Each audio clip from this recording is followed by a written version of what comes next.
ایمفیسیما یہ ہمارا ٹاپک ہے۔ نیکسٹ جو ہے ڈس آرڈر، اس میں ہمارے پاس جو ایلویولائی ہوتی ہیں جن سے مل کر ہمارا پورے لنگز بنتے ہیں، یہ انگور کے گچھوں کی طرح موجود ہوتی ہیں۔ اس میں ان کی جو دیواریں ہوتی ہیں وہ ٹوٹ جاتی ہیں، جس کی وجہ سے ان کا جو سرفیس ایریا ہوتا ہے گیسوں کو تبادلے کے لیے وہ کم ہو جاتا ہے، جس کی وجہ سے جو لنگ ٹیشوز ہوتے ہیں ایمفیسیما کی وجہ سے بریک ڈاؤن کر جاتے ہیں، اور لنگز جو ہیں جب سانس لیا جاتا ہے اور اس سانس کو باہر نکالا جاتا ہے تو وہ اپنی اصل حالت کے اندر واپس نہیں جا سکتے۔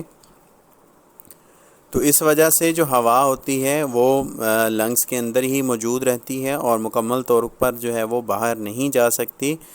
اور وہ لوگ جن کو کرونک برونکائٹس کی شکایت پائی جاتی ہے وہ زیادہ تر 45 سال کے لوگوں کے اندر جو ہے وہ زیادہ پائی جاتی ہے۔ ایمفیسیما کی علامات کیا ہیں؟ اس میں سانس کا کم آنا، شارٹنیس آف بریتھ ہونا، فیٹیگ تھکاوٹ ہونا، اور اس انفیکشن کا بار بار ہونا، اور جسمانی وزن میں کمی آ جانا۔